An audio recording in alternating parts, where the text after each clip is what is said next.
Let's go ahead and get into it. The battle of the same sexes, the things that I see sisters go through with their own sisters. So Oh, I see some sisters that don't want to call it out. mm-hmm. And okay, I understand if you don't know somebody, you're not just gonna be all up in their face. I get that. But I'm seeing a lot of women that do not call out their own friends and Mm-hmm. family members. So have you yet to get to that point where you will speak up to women that you know like personally in your life, whether friends or family members or something like that? So I do. Um, so some backstory. I was living in Florida. When I moved from Jamaica, I was living in Florida. And then once I start realizing like I'm not getting my desired results, and then I start realizing that it's what I'm doing and the people I'm surrounding myself with, I moved away. So now I'm currently in Dallas.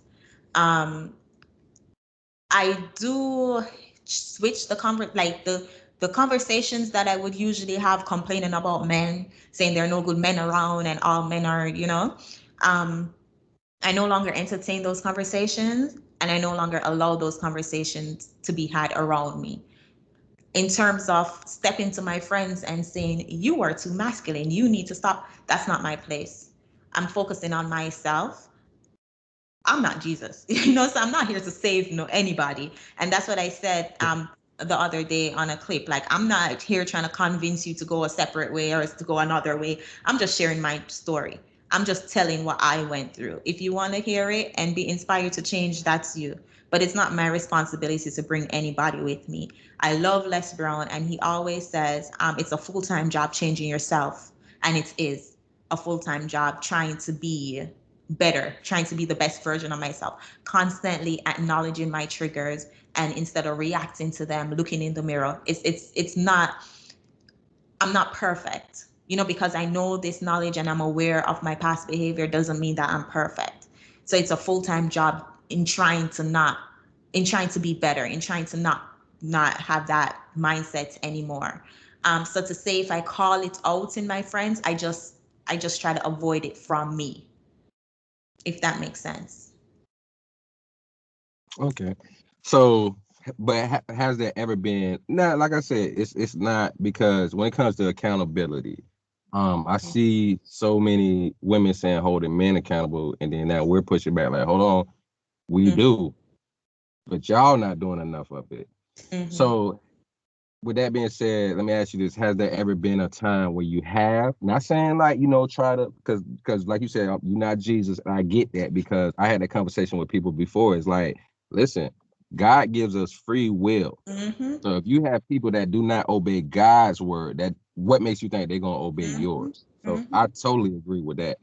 But at the same time, I've had conversation with some of my guy friends, and before I ended up kind of breaking away from them a little bit and trying to, make myself better, I kind of had to keep it real with them on certain conversations. So Mm-hmm. has there still at least been times like that where within conversations you kind of let them know like where you stand and you Mm-hmm. know, I can remember a conversation I had a couple months ago with a friend. Of course, they were saying that black men prefer non-black women, and I was like, no, because the stats says something completely different, and they're like, oh, I don't care about the statistics.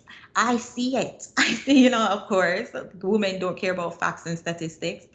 And right. so then that's just one example where I don't just sit there and allow them to say what they're saying. Like I say, no, inaccurate. No, you're not right. It's gotten to the point now where they know not to have certain conversations around me. They know not what to say, and that's the good thing about becoming the best version of yourself, because then people who are not trying to elevate automatically gets dropped off. You don't even have to do anything. But in terms of like holding women accountable, how I do it is how I live my life. um and I know backstage we talk about the backlash that I got last week. By me just being me is holding them accountable, because then they feel threatened by Mhm. that. I don't have to go there and say, oh, you're doing this wrong and you're doing this right, and I'm holding you accountable, and this is me just being me, and me trying to be better and learning how to work with our black men is holding Mhm. them accountable within itself. Yeah, and I commend you for that because like I said, we have to start, and that's one of the main reasons, I reached out to you. Um, and I definitely give a lot of respect to my other sister, Pink Book Lessons, because she does it. You know what I mean? And I think that's why it's really important that us as men, we start having more sisters having conversations on our platforms, so that more brothers can see it, because you can say this all day, every day, twice on Sunday if you want to. But if we don't see the examples, we can't point it out.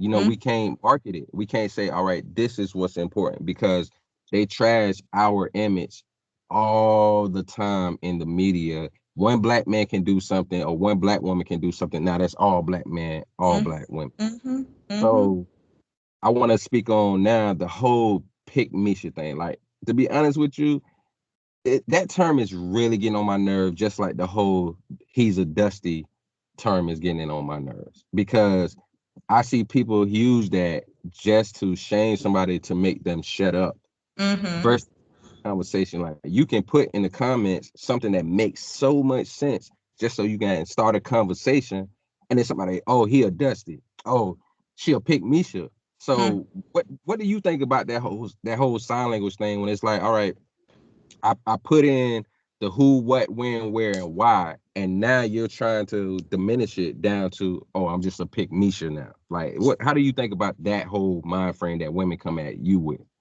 As I said earlier, when these people were raised with this mindset that they're queens, goddesses, the prize, they're the table, they don't have to do anything, and then to hear alternative, a different perspective, to say, hey, you're not as great as you are, then they get offended.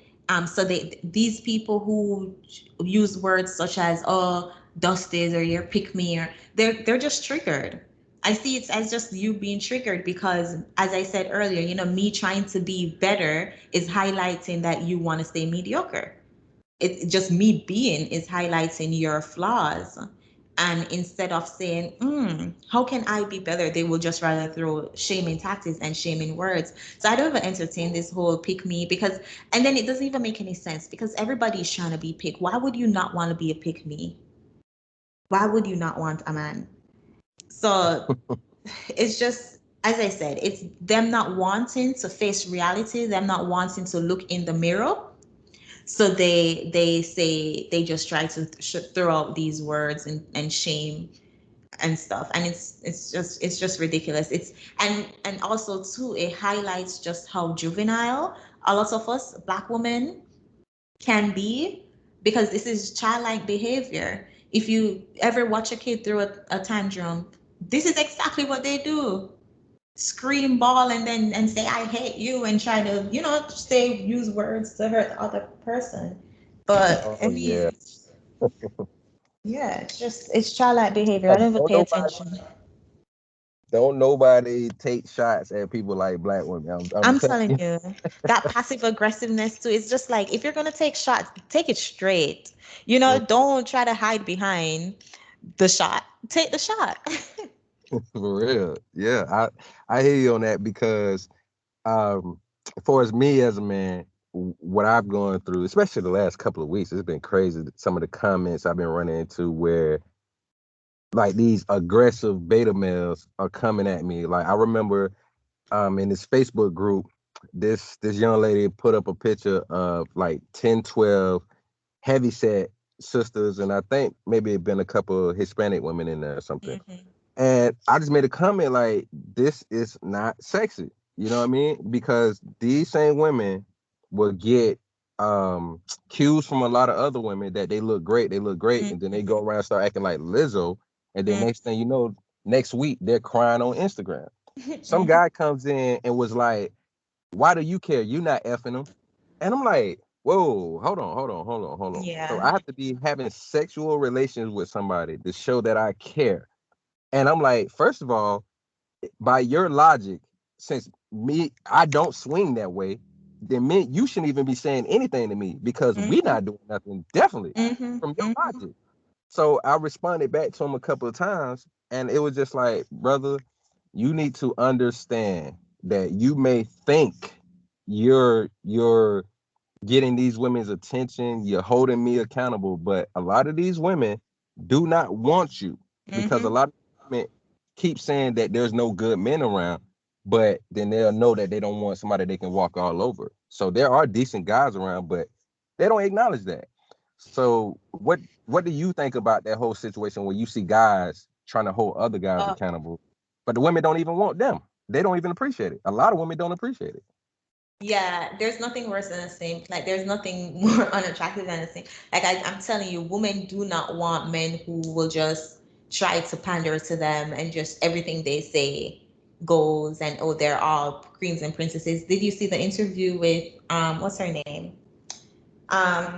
Chloe, I don't remember her. Chloe Bailey.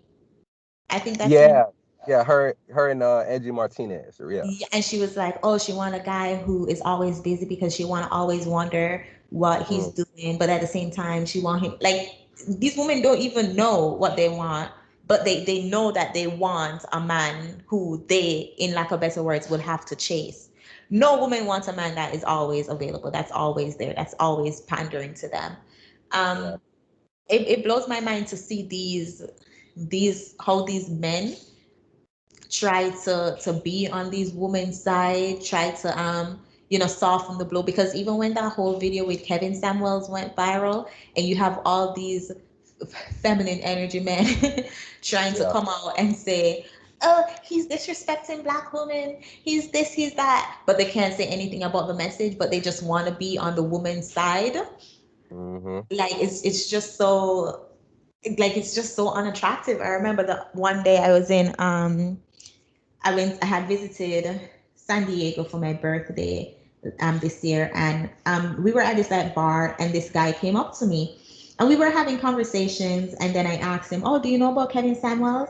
And he's like, "Oh, yes, that man is so rude and he's so disrespectful to women." But he didn't know my thought process. He didn't know my feelings towards Kevin Samuels, but he just assumed, being a black woman, Right. I would hate it. So him trying to get on my good side by saying, "Oh, Kevin Samuel is just so rude and he's just so disrespectful." And then I was like, "Why do you say he's disrespectful? What specifically did he say that was disrespectful? Like let me know his talking points." Okay. Then once he realizes that, oh, she actually listens to Kevin Samuels, then he started switching his story and started saying, "Oh my God, I like a woman who can think outside the box." So it's like these men Yeah. are just literally just saying what they think women want them to say just so they can get the woman. And there's nothing more unattractive than that. Mm.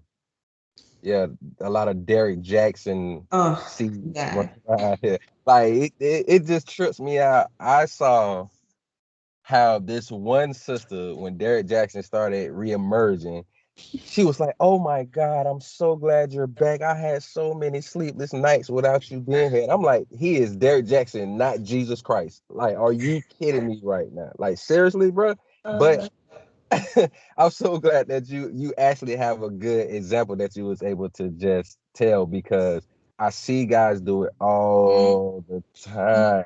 And I try to tell these brothers, I said, listen, you right here walking around being a life-size panda bear, mm-hmm, and mm-hmm. you still don't have a woman. You're still not married. And if you do have a woman, you still coming to me or other men inventing and being like, oh, I'm upset because she this, she that. Like me She wear the personally, pants in the relationship.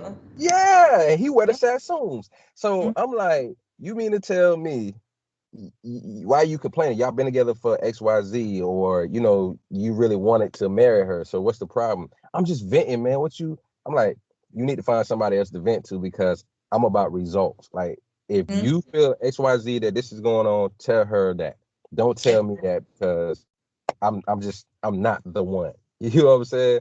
And matter of fact, I've had to bite my tongue and just kind of separate myself from those situations, because I'm the type, if I'm in a group discussion and somebody says something that's very ignorant, makes no sense whatsoever, I'm gonna like, now why would you say something like that? Mm-hmm. And I had to kind of, back out of that. Mm-hmm. So with those guys that are trying to do that, are, like, in your personal life, are you seeing more guys like that may, whether they come to your page or around you, that's kind of doing that same thing, trying to simp to get your attention, and you're kind of like, that's just not working, bro. Like, have you had a lot of those same